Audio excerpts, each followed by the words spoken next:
Hello la famille, je suis contente de vous retrouver pour une nouvelle vidéo. Ça sera ma vidéo donc pile à lire du mois mai-juin. En fait, je fais un challenge, le Book Flower Challenge par Madame Errance. Donc je vous mettrai sa vidéo en barre d'infos comme d'habitude pour que vous puissiez aller voir les règles du challenge. En gros, ça sera des fleurs. Comme vous pouvez constater, j'ai mis des fleurs partout. Donc ça sera des fleurs et on devra choisir ou la couverture de la couleur de la fleur ou de la signification de la fleur. Allez, on regarde ça tout de suite. C'est parti. With you, I can't be sad with you. Just take my hand and fly up through the dreams where the skies are so clear. With you, I wanna stay with you. Alors, on va commencer par la première fleur qui est le coquelicot. Et donc, c'est un livre rouge ou un livre doudou, feel good. Donc, on peut l'un ou l'autre, ou si on arrive à avoir les deux significations ensemble. Donc, moi j'ai choisi de Gilded Cage, donc c'est le tome 2. J'ai lu le tome 1, je sais plus, en février. Si en février je pense, et donc j'ai hâte de lire le tome 2, donc j'ai considéré que c'était rouge, donc voilà, d'autres diraient que c'est peut-être orange, mais comme je suis un peu daltonienne, on va dire que c'est rouge. C'est moi qui décide, c'est ma vidéo. Donc voilà. En plus de ça, ça valide pour moi les deux, la couleur et la signification, parce que c'est pour moi un livre doudou, parce que j'adore cette saga. En tout cas, j'ai adoré le premier tome et j'ai vraiment hâte de me plonger sur donc le deuxième tome. Pour la deuxième catégorie, donc c'est le mimosa. Donc c'est une fleur jaune, donc c'est la couverture d'un livre jaune ou mettant en avant un amour secret solaire. Donc moi j'ai choisi la voyageuse. Je vous montre de plus près. La voyageuse donc de Iman Eyitayo dans les maisons d'édition donc Plume Solidaire. J'avais déjà lu un autre livre d'elle sur Nextory que j'ai beaucoup aimé, qui était L'antichambre des souvenirs. Et donc du coup, je l'ai croisée au salon du fantastique et je me suis dit, allez, on va découvrir une autre saga. Je pense que c'est une trilogie. En gros, l'histoire, c'est quoi? C'est une jeune fille qui a 18 ans et qui se retrouve à aller pour les vacances au Bénin. Ouais, c'est ça, au Bénin avec son père. Donc, elle est un peu dégoûtée parce qu'elle dit qu'elle va s'ennuyer à mourir, elle a rien à faire là-bas. Et finalement, elle va retrouver un vieil ami qui est dans le coma. Et elle s'attendait pas que finalement ces retrouvailles soient si importantes pour elle, en tout cas si touchant, parce qu'elle va se retrouver lorsqu'elle le touche, elle va se projeter en fait dans des endroits étranges. Donc je ne sais pas trop si elle se retrouve dans sa mémoire, dans ses souvenirs, ou qu'est-ce qui va se passer, je ne sais pas. En tout cas, en le touchant, elle traverse un monde, elle se trouve ailleurs. Et c'est marqué une mythologie, donc ça c'est des personnes qui ont pu lire le livre, une mythologie complète de l'humour, une histoire d'amour et des péripéties à gogo, impossible de s'ennuyer.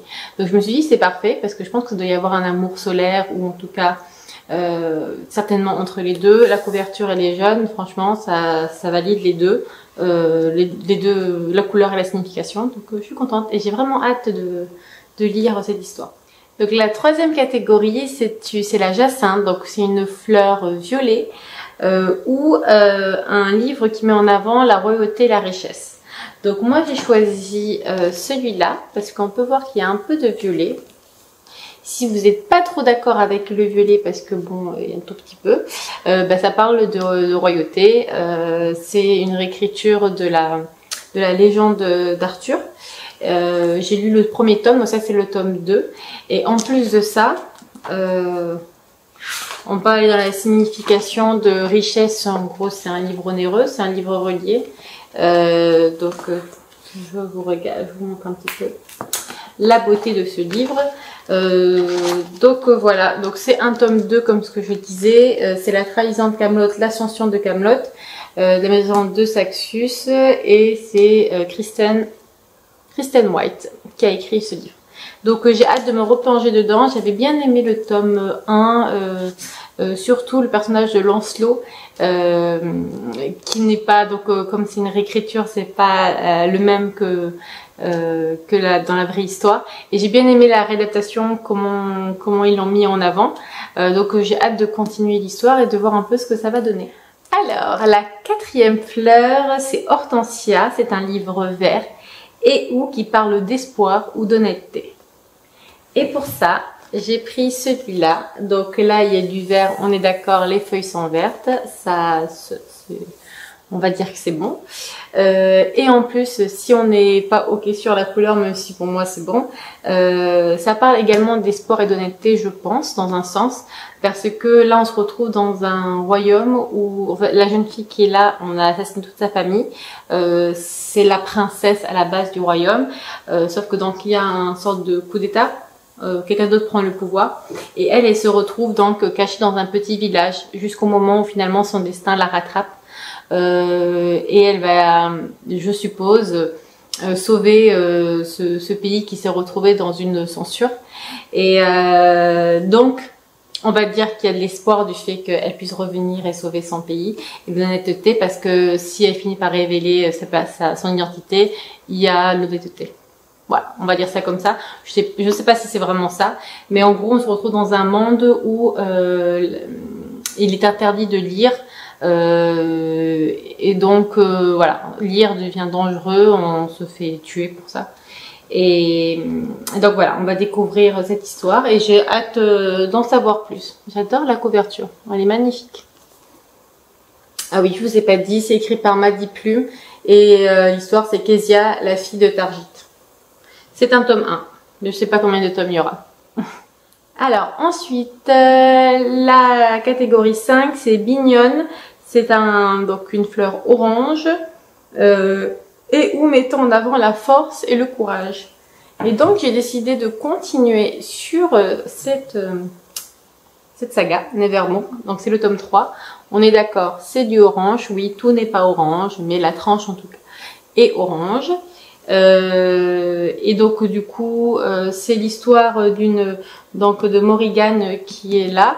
Elle est, on va dire, son destin est assez tragique parce qu'à l'âge de 13 ans on sait qu'elle va mourir, sauf qu'à 13 ans elle ne meurt pas et c'est un homme qui vient la chercher pour l'amener dans un autre monde où donc c'est Nevermore, où elle se retrouve dans un monde magique complètement différent. Ce personnage qui la prend, qui la récupère est complètement loufoque et elle commence à vivre des aventures de fou et elle se rend compte en fait qu'elle a un destin incroyable. Donc voilà, on suit un petit peu son histoire, elle rentre dans une école magique, etc. Ça rappelle un petit peu le style Harry Potter, mais j'ai beaucoup aimé, c'est une saga jeunesse et j'ai hâte de continuer. Et je sais qu'il va y avoir beaucoup de tomes, apparemment 8 tomes, je pense, donc c'est en écriture. Donc je me dis, c'est le moment de lire le 3e tome, parce que je pense que le 4e tome ne tardera pas certainement à sortir en français. Donc ouais. La fleur 6, c'est le bleuet. Et donc c'est un livre bleu, hein, comme la couleur de la fleur le dit. Le nom de la fleur le dit, je veux dire. Et sinon, c'est sur la solidarité et les liens forts d'une amitié ou d'une famille. Donc j'ai mis celui-là, j'ai mis Alden Iceland.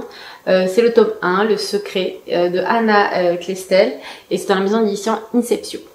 Donc, je vous avoue que j'ai mis celui-là, mais comme on est le 5 mai et que je fais jamais tout comme tout le monde, et que je suis à la bourre pour filmer cette vidéo, moi j'ai commencé La Passe Miroir, le tome 1, qui est également bleu, donc je suppose que ça sera lui qui va être valider cette catégorie, mais dans le cas où je lirai également ce livre, on verra si je mets dans une autre catégorie, mais je voulais vous en parler, comme à la base c'était celui-là que j'avais mis. Je voulais également vous en parler. Donc là, on suit l'histoire de Analia qui vit dans cet archipel où tout est que beauté, voilà, tout est magnifique, tout est harmonieux, tout est parfait. Partout dans le reste du monde, en fait, la montée des eaux a détruit un peu toute la planète et elle vit un peu dans une bulle dorée. Et jusqu'au jour où elle va rencontrer Aylen qui vient d'arriver lui dans cet archipel et il va lui montrer on va dire la partie sombre qu'elle ne voit pas jusque là. Donc en gros ils te disent voilà, du rêve au cauchemar il n'y a parfois qu'un pas. à voir comment l'histoire va tourner. C'est une dystopie et donc j'ai hâte de découvrir ça parce que j'adore les dystopies. Et la 7e fleur, donc c'est Poids de senteur, c'est un livre rose et ou qui est sombre, qui peut mettre en avant la duplicité, la fourberie, etc. Et donc j'ai pris celui-là, donc L'Ange déçu de Marion Aubry. Donc là il y a l'intégrale, mais je dirais que le tome 1. D'édition Plume Blanche. Donc rose, on est d'accord, il y a un petit peu de rose là. C'est du violet clair, on va dire c'est du rose. Sinon on est d'accord, c'est sombre, hein, c'est de la dark fantasy, donc c'est sombre. Je ne me rappelle plus de l'histoire, mais en gros, il fut un temps où le monde vivait dans l'amour de Dieu ou sous la protection des anges. Dans un passé lointain, Lucifer se rebella contre eux avant de créer les enfers. Lui et l'ange déçu engendra de nombreuses lignées de démons. Aujourd'hui, il prend sa revanche sur l'humanité et sur le ciel. Bon, j'ai jamais lu de dark fantasy, donc ça sera ma première. Donc il est temps que j'alise parce que ça fait... ça va faire un an que je l'ai. Ouais, ça fait plus d'un an que je l'ai dans ma pile à lire, donc il est temps que je le sorte et que je découvre. J'ai l'intégrale en plus, alors faudrait bien que je découvre au moins le tome 1 pour voir si ça me plaît ou pas. Et ensuite, elle a prévu donc une 8e catégorie bonus. Si on voulait en fait remplacer ce bonus par une autre fleur, si on n'avait pas trouvé de livre. Bon, moi j'ai trouvé des livres hein, pour toutes les catégories, mais je rajoute la fleur bonus. On verra si je lis plutôt la fleur bonus au lieu de lire un autre livre, comme ça je validerai le challenge. Donc la fleur bonus c'est La Tulipe Noire, donc c'est un livre noir, comme le nom de la fleur le dit, ou bien une histoire d'amour très forte, très puissante, vraiment un bel amour. Et donc moi j'ai décidé de mettre cette grosse pavasse. Donc Shades of Light, donc de la maison d'édition Lumen, c'est un tome 3, donc je vais pas vous en dire grand chose du résumé. Donc c'est noir et en plus de ça, Skell et Lila vivent une histoire d'amour qui est très slow burn, hein, on va tout doucement, mais je pense que voilà que leurs sentiments sont de plus en plus forts et on va certainement découvrir un peu plus d'eux sur ce tome 3. Donc c'est un monde de fantasy. Il y a 4 Londres. Il y a un Londres rouge, un Londres noir où la magie. Alors Londres rouge c'est le monde, l'un des Londres qui est bien, où la magie est bien, il n'y a pas de souci. Londres blanc c'est un monde où faire de la magie peut engendrer, en tout cas peut nous tuer. Le Londres noir, c'est un monde qui a été détruit par la magie. D'ailleurs, il est interdit d'y aller. Et Londres gris, c'est le nôtre, en gros, celui qui est sans magie. Et il est interdit, en fait, de traverser des objets d'un monde à un autre. Et quel qui est un magicien et qui, lui, peut aller d'un Londres à l'autre, va faire passer des objets. Et cette petite Lila, qui est une petite voleuse, va lui prendre cet objet qui l'aura amené d'un autre Londres et de là commencent toutes les péripéties et les problèmes. Donc voilà, on va la voir évoluer de manière fou. J'adore son personnage et j'espère que je vais aimer encore plus ce tome 3 parce que pour moi la saga se bonifie. Le tome 1 était sympa, le tome 2 était vraiment génial et donc j'espère que le tome 3 est top également. Voilà, donc je vous ai présenté tous les livres. J'espère que cette vidéo vous aura plu, que cette pile à lire vous inspire. Si vous avez déjà lu un de ces livres, n'hésitez pas à me donner votre opinion, votre avis. Voilà, je vous dis à bientôt pour une nouvelle vidéo. Et puis d'ici là, plein de bisous et de belles lectures. À bientôt.